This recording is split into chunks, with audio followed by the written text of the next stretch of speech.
Puji Tuhan, Shalom, selamat pagi Bapak Ibu Saudara yang diberkati Tuhan. Kembali lagi kita dalam renungan pada saat pagi hari ini. Harapan saya Bapak Ibu Saudara bangun dengan tubuh yang sehat, dan sebelum beraktivitas kita rindu untuk menerima berkat-berkat yang baru daripada Tuhan. Sebelum kita mendengarkan renungan firman Tuhan, mari kita berdoa. Bapa, kami bersyukur atas berkat kasih dan kemurahan-Mu bagi kami, di mana sepanjang malam Engkau telah menyertai kami, dan kami bangun pagi hari ini dengan tubuh yang sehat. Sebelum kami melangkah dalam setiap aktivitas kami memohonkan pimpinan dan penyertaan daripada-Mu, kiranya melalui Allah Roh Kudus-Mu akan menuntun kami untuk dapat melakukan setiap kehendak-kehendak-Mu. Berfirman-Lah ya Bapa, hati kami telah siap. Haleluya. Amin. Puji Tuhan, Bapak Ibu Saudara yang diberkati Tuhan. Renungan kita pada saat pagi hari ini terambil dalam Ibrani pasal yang ke-9 ayat yang ke-24. Demikian bunyi firman Tuhan. Sebab Kristus bukan masuk ke dalam tempat kudus buatan tangan manusia, yang hanya merupakan gambaran saja dari yang sebenarnya, tetapi ke dalam sorga sendiri untuk menghadap hadirat Allah guna kepentingan kita. Bapak Ibu Saudara yang diberkati Tuhan, renungan kita pada saat pagi hari ini saya memberikan judul atau tema, yaitu suami adalah imam pembawa berkat bagi keluarga. Bapak Ibu Saudara yang diberkati Tuhan, Ibrani 9 ayat 24 ini mengatakan bahwa Kristus Yesus telah menjadi imam besar bagi saya dan saudara yang membawa kehidupan kita ke dalam kerajaan surga. Dia menghadap Allah dan dia menampakkan diri kepada umat manusia, dan dialah adalah imam besar itu bagi kehidupan kita. Pada saat pagi hari ini adalah kesempatan yang baru bagi saya dan saudara untuk memulai setiap lembaran yang baru dalam kehidupan ini. Sebagai orang percaya, tentunya kita diajak untuk kita merenungkan bagaimana peran penting kalau Yesus sudah memberikan contoh sebagai seorang imam besar yang sampai membawa umat kepunyaannya kepada Allah memperoleh hidup yang kekal, maka ada juga peran penting yaitu sebagai seorang imam di dunia selain imam yang digambarkan dalam perjanjian lama yang dikhususkan dari bangsa atau suku Lewi, maka demikian juga dalam konteks spiritual di mana kepala keluarga mendapatkan status sebagai imam di dalam rumah tangga. Imam sebagai seorang pemimpin rohani. Seorang imam adalah pemimpin rohani yang bertanggung jawab sepenuhnya untuk memimpin keluarganya untuk mendekatkan diri kepada Tuhan. Di dalam keluarga, yaitu suami berperan sebagai seorang imam yang harus memimpin keluarganya untuk berdoa, membaca Alkitab, dan menerapkan nilai-nilai Kristus itu dalam kehidupan mereka. Dan ini peran yang harus diperankan oleh sebagai seorang imam, yaitu sebagai seorang suami di dalam sebuah keluarga. Ada 3 hal berkat yang harus dibawa oleh sebagai suami, sebagai seorang imam di dalam keluarga. Yang pertama yaitu perlindungan. Seorang imam memohonkan perlindungan Allah bagi umatnya, maka demikian juga dengan seorang suami sebagai seorang imam yang harus menjalankan tugasnya untuk memohonkan berkat dan perlindungan bagi keluarganya. Ini adalah suatu tugas penting daripada seorang imam yang harus melindungi tidak hanya secara jasmani, tetapi dia harus memohonkan kepada Allah untuk keluarganya dilindungi, dipelihara, diberkati, istri bersama anak-anaknya dalam pekerjaan, usaha, pendidikan, dan lain-lain sebagainya. Tugas sebagai seorang imam di hadapan Allah untuk memohonkan perlindungan yang daripada Tuhan.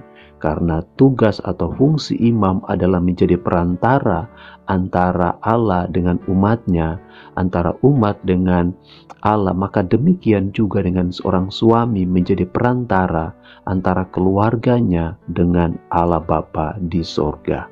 Itu yang pertama, yaitu meminta perlindungan daripada Tuhan, selain dia melindungi secara pribadi.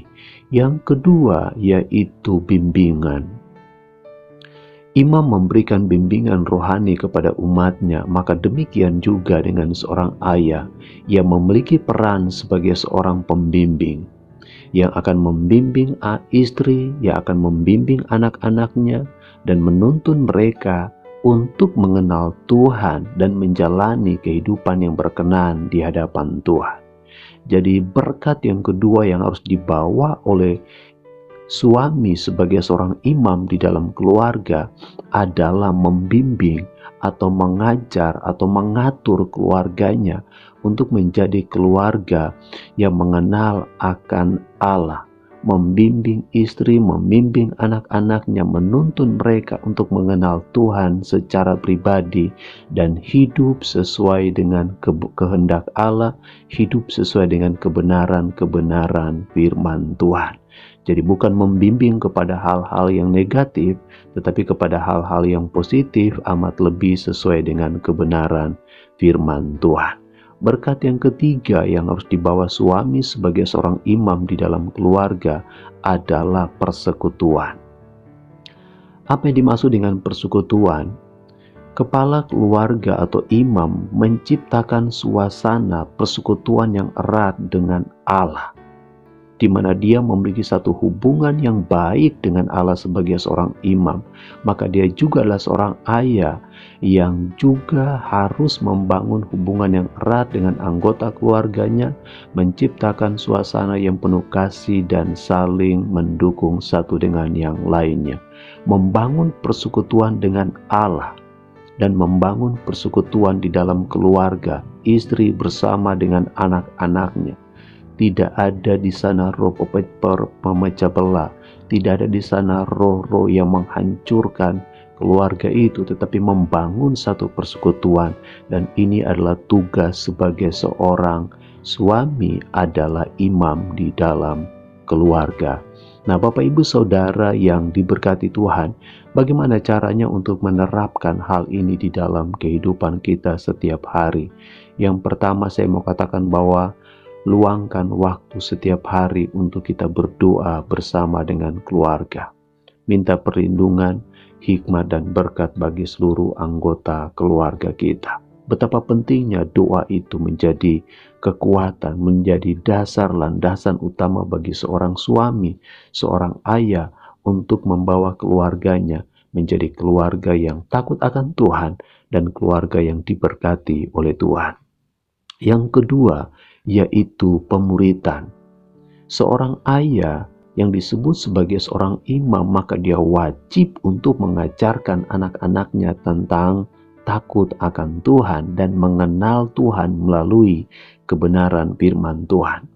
Melibatkan keluarganya, istri bersama dengan anak-anaknya untuk terlibat dengan persekutuan dengan Tuhan, baik dalam doa, baik dalam kegiatan-kegiatan ibadah, baik dalam hal-hal yang lain yang menyangkut persekutuan kita dengan Tuhan. Dan tugas wajib bagi seorang ayah sebagai seorang imam menjadi pemuritan atau mengajarkan anak-anaknya apa yang harus mereka lakukan untuk menyenangkan hati Tuhan.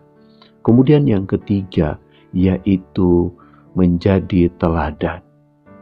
Menjadi teladan yang baik bagi keluarga dalam sikap, tingkah laku, karakter, menunjukkan sikap yang penuh kasih, pengampunan, dan kerendahan hati dalam kehidupan sehari-hari. Bukan teladan yang buruk, tetapi teladan yang baik yang akan menuntun istri dan anak-anaknya untuk menjadi keluarga yang menyenangkan hati Tuhan. Sebagai kesimpulannya, Bapak Ibu Saudara yang diberkati Tuhan, sebagai seorang imam atau seorang ayah adalah imam di dalam keluarga, kita memiliki suatu tanggung jawab yang besar tentunya, khususnya bagi para suami, untuk membawa berkat bagi keluarga, di dalam keluarga, yaitu dengan cara berdoa, membimbing, dan menjadi teladan. Maka otomatis kita dapat menciptakan rumah tangga yang penuh dengan kasih, damai, dan berkat Tuhan. Oleh sebab itu, mari kita senantiasa mengandalkan Tuhan dalam menjalankan peran kita sebagai imam di dalam keluarga. Minta terus kekuatan daripada Tuhan, sebab hanya Tuhanlah yang dapat memampukan saya dan saudara. Mari kita berdoa buat renungan pagi hari ini. Terima kasih Bapa yang baik. Kami bersyukur untuk renungan pada saat pagi hari ini yang mengingatkan kembali kami, khususnya para suami, adalah imam yang akan membawa berkat bagi keluarganya. Oleh sebab itu karuniakan kami hikmat, kebijaksanaan dan pengetahuan daripadamu ya Bapa, agar kami dapat membawa berkat perlindungan, berkat bimbingan, dan berkat persekutuan di dalam keluarga kami, agar menjadikan keluarga kami keluarga yang diberkati Tuhan, keluarga yang akan melihat setiap pertolongan-pertolongan Tuhan. Terima kasih Bapa, terima kasih kami terima setiap kebenaran firman-Mu dengan ucapan syukur. Berkatilah seluruh umat kepunyaan-Mu yang mendengarkan renungan pada saat pagi hari ini. Yang sakit kiranya Engkau sembuhkan, yang lemah imannya dikuatkan, yang bersusah hati Engkau beri penghiburan, yang tertutup jalan Engkau bukakan pintu-pintu berkat yang baru daripada-Mu. Terimalah berkat rahmat hikmat dari Allah Bapa, cinta kasih dari Tuhan Yesus Kristus, penyertaan, pertolongan dan karunia-karunia baru dari Allah Roh Kudus menyertai kita semua mulai saat pagi hari ini sampai Maranatha. Tuhan Yesus datang pada kali yang kedua menjemput kita berkerajaan kekal untuk selama-lamanya. Berkat sepenuhnya terimanya di dalam nama Yesus Kristus. Bapa kami yang di surga, dikuduskanlah nama-Mu. Datanglah kerajaan-Mu, jadilah kehendak-Mu di bumi seperti di surga. Berikanlah kami pada hari ini makanan kami yang secukupnya, dan ampunilah kami akan kesalahan kami, seperti kami juga mengampuni orang yang bersalah kepada kami. Dan janganlah membawa kami ke dalam pencobaan, tetapi lepaskanlah kami daripada yang jahat, karena Engkau yang punya kerajaan dan kuasa dan kemuliaan sampai selama-lamanya. Amin. Puji Tuhan, selamat beraktivitas. Tuhan Yesus memberkati kita semuanya. Shalom.